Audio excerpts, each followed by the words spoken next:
Oke, teman-teman. Kali ini kita akan belajar membuat keyway. Apa itu keyway? Nah, keyway itu adalah hubungan yang paling umum nih untuk menghubungkan antara sprocket dan shaft. Enggak cuma sprocket sih. Jadi kalau keyway itu adalah nanti alur lubang yang ada di sini dan di shaftnya ini. Ini dihubungkan dengan pasak atau biasa disebut parallel key. Kalau orang bengkel biasanya nyebutnya SPI. Nah, seperti apa barangnya kita coba cek nih di internet seperti ini. Parallel key. Nah, seperti ini nih teman-teman. Pasak. Oke, langsung aja kita eksekusi bagaimana cara pembuatannya. Yang pertama, anggap saja kita sudah mendapat desain awal seperti yang ada di sini ya. Yaitu ada shaft, ada flanksnya ini, dan ada sprocket. Nah, ini pertama kita cek dulu diameternya berapa ya. Diameter shaft itu adalah 45 mm nih. Dan tentunya ini juga harus sama 45 mm. Oke. Nah, yang umum untuk hubungan fit seperti ini biasanya pakai lubang H7, porosnya di G6, itu di clearance fit. Pak, penjelasannya seperti apa nanti kita bahas di lain video. Nah, tentunya kita nggak asal-asal buat aja ya teman-teman. Kita harus memperhatikan juga ketetapan-ketetapan yang sudah ada ya, standarnya. Kita bisa melihat referensinya di sini. Kita coba buka websitenya Misumi. Buka aja Misumi Indonesia. Di bagian bawah ini banyak sekali referensi teman-teman. Di useful tools, sini ada technical data. Kita klik. Nah, di sini banyak banget nih teman-teman. Mau mempelajari apa nanti bisa dibuka satu-satu. Nah, kita fokus ke pembuatan alur pasak tadi, yaitu di technical data. Kita bisa buka di bagian ini, machine keys and grooves. Klik. Nah, ini teman-teman, hubungan antara pasak, poros, dan hubnya. Ini ada dimensi H tingginya, B lebarnya. Nah, kalau panjangnya menyesuaikan dimensi yang dibutuhkan. Oke, kita tadi sudah dapat shaftnya ya. Shaftnya 3 berapa tadi? 45 mm ya. Nah, itu bisa ambil di reference ini. Kita cek rentang diameter yang cocok. Tadi 45, berarti di area ini ya. Nah, ini coba saya snip sketch. Nah, biar lebih jelas nih.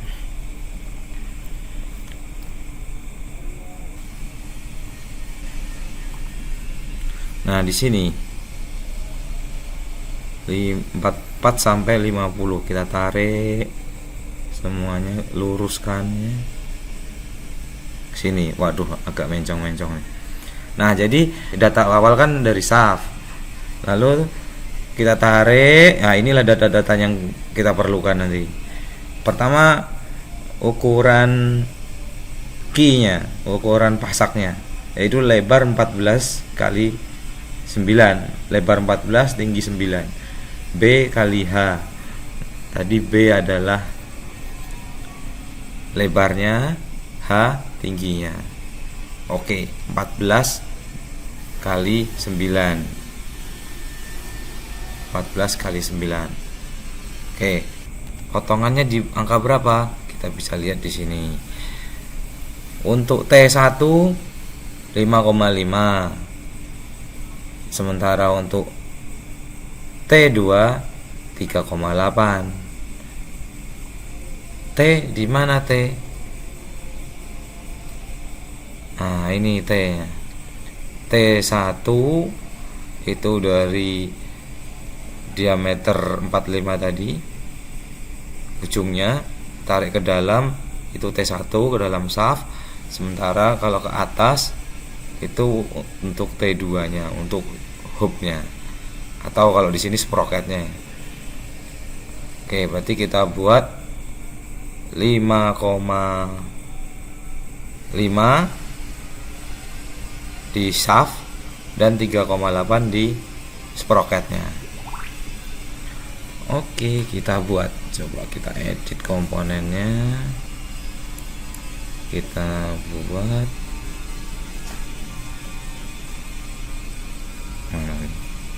set. Nah, anggaplah ini referensinya di diameter ini ya, convert entities, lalu kita buat kotak aja, kotak asal dulu. Kita bikin garis bantu sampai ke titik ini.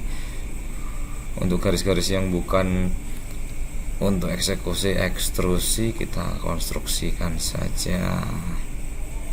Nah, tadi kan dimensi lebar 14, tinggi 9. Oke.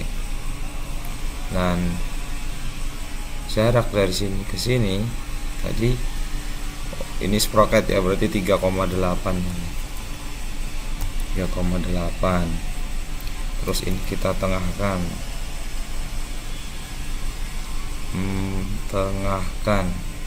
Mana ini?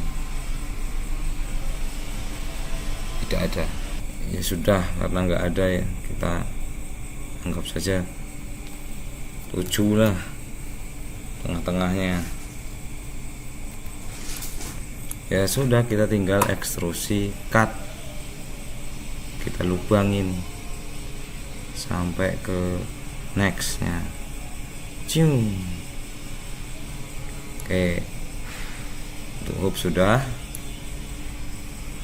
Sekarang ke shaftnya, kita edit part,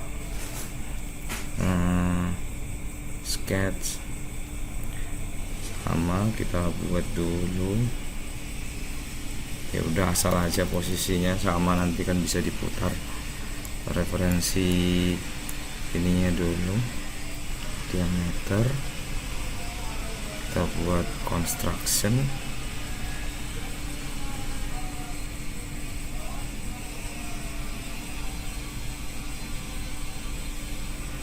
Biasa tarik sampai ke ujungnya, buat ini sama seperti tadi. Ambil tengah aja lah, lebih gampang. Ini 9, tingginya 9, lebarnya 14, dan jarak dari ini ke poin ini tadi 5,5.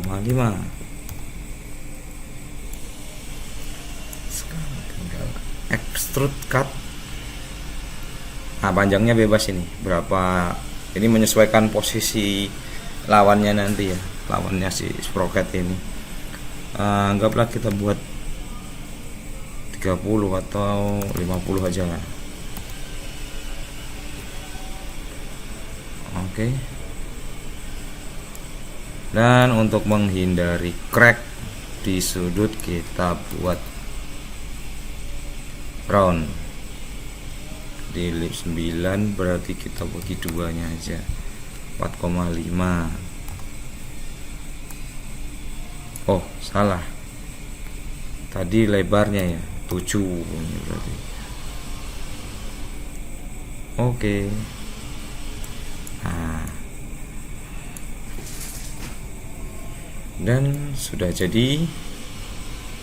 Kita tinggal pasangkan ke sini.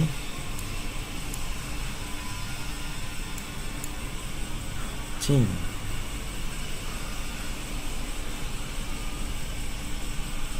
Anggaplah offset 5 mili aja lah, flip ke dalam.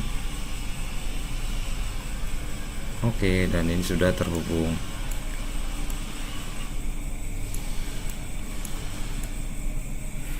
Oke, nah, kali ini saya hanya membahas untuk dimensinya saja ya. Kalau terkait pengunciannya itu nanti kita bahas di lain video. Oke, dan sekarang kita perlu menjelaskannya dalam bentuk gambar kerja. Tapi di gambar kerjanya saya hanya sebatas untuk menjelaskan key groove-nya ini ya, keyway-nya ya. Oke, di sini sudah ada hasil plot untuk komponen yang kita buat tadi. Ada sprocket dan ada shaft-nya, sudah ada cross section-nya juga. Lalu bagaimana cara memberikan ukurannya? Kita mengacu ke referensi kita tadi. Lebarnya B2 untuk lebar di sprocketnya, sementara B1 untuk lebar groove di shaftnya. B2 di sini kita ambil yang standar saja, itu kelas toleransi JS9. Nilainya berapa bisa dilihat di bawahnya. Itu plus minus 0,0215. Ini bebas, bisa ditulis toleransinya langsung angkanya. Kalau saya biasanya cukup di label kelas toleransinya, karena operator sudah paham, mereka punya tabelnya di dekat mesin. Oke, untuk B2 kita tarik dari sini ke sini, nilainya 14, dan langsung saja kita tambahkan label JS9,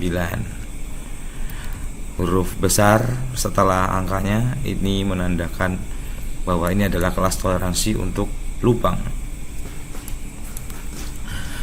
Dan untuk kedalaman groove-nya kita ambil dari garis bayang ini ke sini 3,8 ya. 3,8 berapa toleransinya? Kita lihat lagi. Tadi 3,8 toleransinya plus 0,2, batas bawahnya 0. Nah, ini kita langsung tulis saja angkanya seperti ini. Tapi kita cek dulu di drawing kita apakah general toleransinya sudah mewakili. Tadi angkanya plus 0,2 ya. Nah, di sini plus minus 0,1 untuk rentang dimensi ini. Jadi general tolerance ini belum mewakili ya. Jadi kita tetap harus tuliskan toleransi khususnya. Kita bisa tambahkan di tolerance. Nah, ini tolerance deviation. Ini batas bawahnya tadi 0 ya. Ini kita tulis min 0. Nah, ini min 0, sementara tadi untuk batas atasnya plus 0,2. Nah, jadi ini lebar 14 dengan toleransi JS9, kedalaman groove 3,8 dengan batas atas plus 0,2, batas bawahnya 0. Lalu bagaimana dengan ukuran di shaftnya? Apakah sama saja? Kita lihat di tabel. Untuk B1 ya, B1 itu toleransinya N9 kelasnya, angkanya ada di bawahnya, ada kelasnya, kita tulis kelasnya saja. Sama seperti tadi, poin-poin tarikannya dari mana, 14, tinggal kita tambahkan N9. Kedalaman groove dari 5,5, toleransinya berapa? Toleransinya sama, plus 0,2, batas bawah 0. Kita tinggal match propkan saja kalau ini. Ting, plus 0,2, batas bawah 0. Oke, ini sudah cukup jelas untuk menjelaskan dimensi groove-nya. Baik, itu saja. Terima kasih, semoga bermanfaat. Sampai jumpa.